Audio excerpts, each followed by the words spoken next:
il y a certaines actions qui invalident la salat. Si vous les apprenez et maîtrisez, vous n'aurez plus à dire « Cheikh, j'ai fait ceci, ça annule ma prière, louange à Allah ». Alors, qu'invalide ma salat? Premièrement, pour rompre mes ablutions. Car une des conditions de la salat est la pureté rituelle. Ainsi, si une personne urine, défèque ou émet des gaz, invalidant ainsi ses ablutions, sa salat est invalide.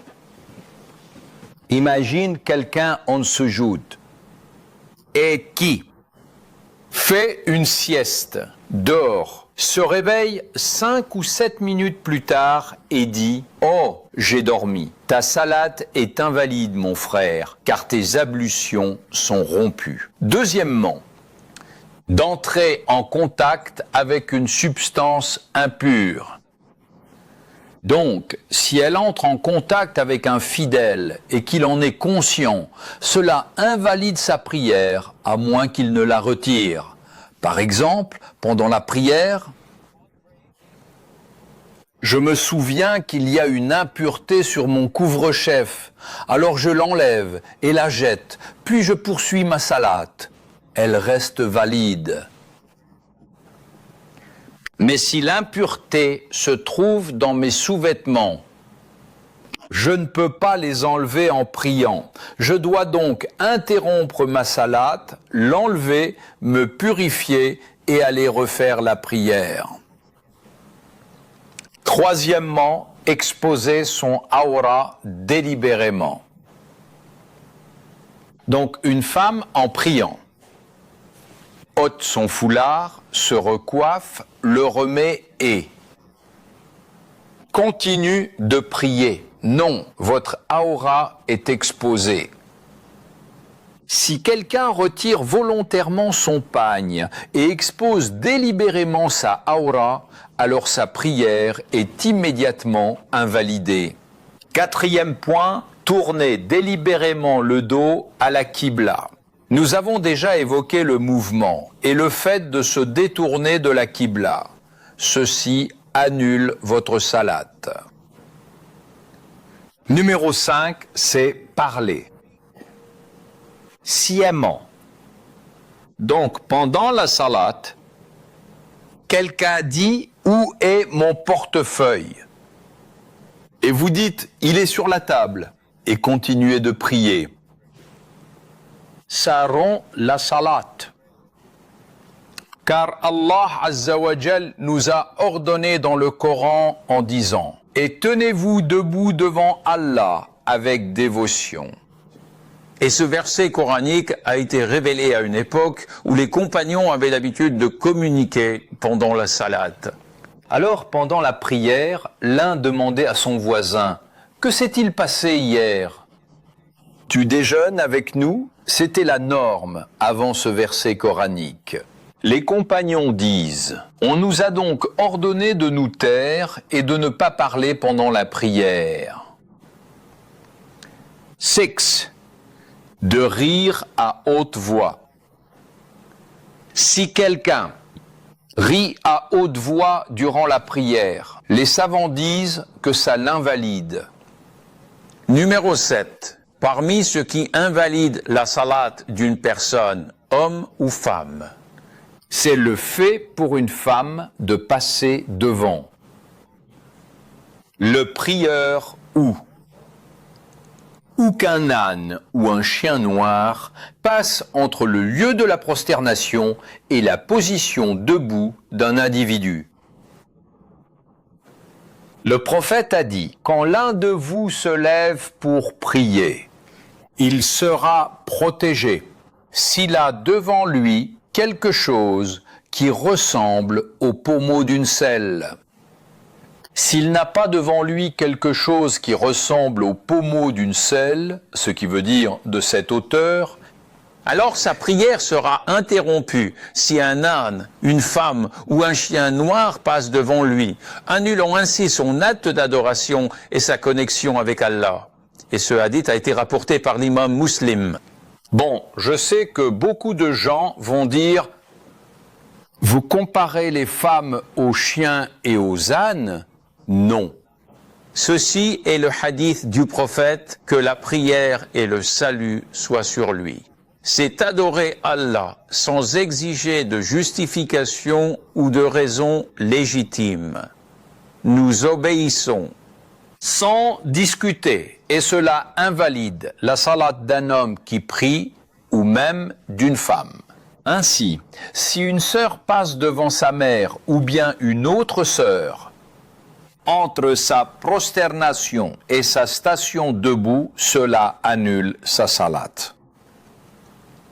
8e point. Abandonner l'un des piliers ou omettre délibérément, sans aucune excuse, une partie essentielle, une condition ou un élément obligatoire de la salate. Nous en avons déjà parlé en abordant les piliers et les actes obligatoires. Numéro 9. Manger ou boire délibérément. Ibn Mundir a rapporté le consensus des savants religieux. Quiconque boit ou mange pendant sa salate obligatoire de manière délibérée et intentionnelle, sa salate est invalide et il doit la refaire entièrement. 10e point. Ajouter délibérément un pilier ou placer un pilier à l'emplacement d'un autre. Par exemple, une personne qui ajoute intentionnellement une 5e raka'a. Au dhuhr, délibérément ou. Sujoud avant ruku. Délibérément. Ça annule la salat. Numéro 11. Annuler l'intention. Il doit s'agir d'une intention ferme de quitter la salade, pas une pensée intrusive qui vient à l'esprit en priant du genre « Oh, je crois que je vais quitter la salade pour faire ceci ou cela ». Ça, c'est une pensée intrusive. Non, on parle d'une intention sincère et ferme de quitter la salade et de la rompre. Cela annule la salade. Quand on a parlé du rire, ça rompt la salade. Le rire, les savants religieux le divisent en plusieurs catégories ou niveaux distincts. Premièrement, le premier niveau, c'est simplement un sourire. Quelqu'un prie, puis il sourit. Cela n'invalide pas sa salade. Le rire à haute voix, cela interrompt la salade sans aucun doute. Surtout ce type de rire, où l'on entend des éclats de voix, car cela montre que vous vous amusez avec la salade, et cela va à l'encontre du but de la salade. Donc quelqu'un qui fait « ha ha ha » fait un son. Quatrièmement, le rire qui est entre les deux. Il n'est pas audible. Et ce n'est pas un sourire. La plupart des savants disent que cela invalide la salate si une ou deux lettres ont été prononcées. Donc, ce genre de son invaliderait votre salate. Même sans faire de bruit, si vos épaules se mettent à trembler, cela invalide votre salate et Allah est le plus savant. Quelle est la règle concernant le fait d'ajuster ses vêtements? Qu'est-ce qu'on veut dire par là? Voyez-vous, pendant la salate, parfois, quand on veut faire le sujoud, si vous portez un pantalon, il faut parfois le remonter un peu pour qu'il ne soit pas trop serré sur votre cuisse. Vous le remontez un peu et en vous relevant, vous pouvez ajuster votre blouse, t-shirt ou chemise. Parfois, on ajuste notre couvre-chef en se levant ou avant d'effectuer le roukou. Ce mouvement n'est donc pas ample ou excessif, mais c'est tout de même un mouvement. Cela affecterait-il la salate? Non. Tant que le besoin est là, aucun problème. Et qu'en est-il des écoles de pensée qui disent que 3 mouvements dans la salate l'annulent? La réponse est que c'est sans fondement. Cela n'a pas de base. ni Coran, ni Sunna.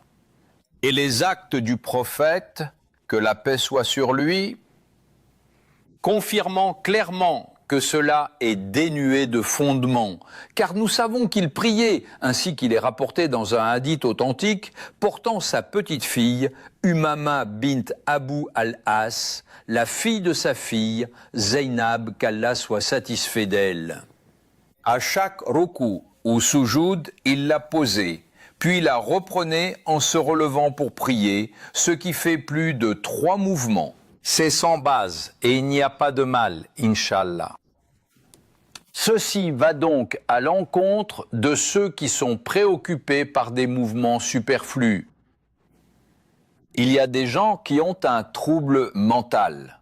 Parfois, ils n'en sont pas conscients. Tout au long des 4 rak'ahs, ils ne font que ça. Et j'ai vu des gens faire ça encore et encore. Certains se grattent sans cesse, comme s'ils avaient une maladie de peau, et cela ne cesse qu'après le 2e salam à gauche. Elle disparaît, mais cela revient pendant sa prière. Une telle possession, une telle maladie, si elle est incontrôlable, cette personne est exemptée. Mais s'il peut s'arrêter et ne le fait pas, cela pourrait affecter ou annuler sa prière. Si une personne oublie de prononcer l'amine dans la salat, obligatoire ou surérogatoire, doit-il faire la prosternation de l'oubli? La réponse est la prosternation de l'oubli est pour un pilier ou une obligation oubliée. Dire amin non plus. Si j'ai dit sciemment, je n'ai pas prononcé le amin exprès. J'ai fait quelque chose de mal et d'inapproprié, car c'est contre la sunna. Mais est-ce que ça affecte ma prière? Dois-je faire la prosternation de l'oubli pour ça? La réponse est non. Quel est le jugement concernant le fait de retenir un gaz durant la salate? Ma salate est-elle valide si je me retiens ou dois-je refaire mes ablutions et prier? Les ablutions sont annulées si les choses dont le Coran et la Sunna nous ont informés se produisent. Se produisent comme déféquer, uriner, lâcher un gaz, dormir. Un sommeil profond ou manger de la viande de chameau. Si quelqu'un sent un mouvement dans son ventre et ressent le besoin de lâcher un gaz, mais il ne le fait pas, il se retient, que ce soit avant ou pendant la salade dans ce cas, ses ablutions sont intactes. Elles ne sont annulées que s'il lâche un gaz. S'il ne le fait pas, ses ablutions restent parfaitement valides et complètes sans qu'il n'ait besoin d'entreprendre quoi que ce soit d'autre, et Allah est le plus savant. Il dit, si je fais une erreur en prononçant une lettre, est-ce que ça invalide ma al-Fatiha et ma raka, et donc ma salah? C'est une chose pour laquelle vous devez aller voir un imam arabe à la mosquée et le lui expliquer en récitant devant lui, et il vous dira si cela change le sens ou non, si vous le dites ou non, et si cela annule votre prière. Si je ne prie pas en jeûnant, mes jeûnes sont-ils valables? C'est une question que nous avons beaucoup évoquée. Ce sont 2 choses différentes. Si vous ne priez pas, vous n'êtes pas musulman. Vous êtes un mécréant. Celui qui ne fait pas une seule salate n'est pas musulman, car il tombe sous le coup du hadith. Le pacte entre nous et eux est la salate. Quiconque l'abandonne est un kafir. Mais si elle prie parfois, on ne lui dit pas « Akhi, ne jeûne pas ». Non, continue de jeûner, espérant qu'il continuera après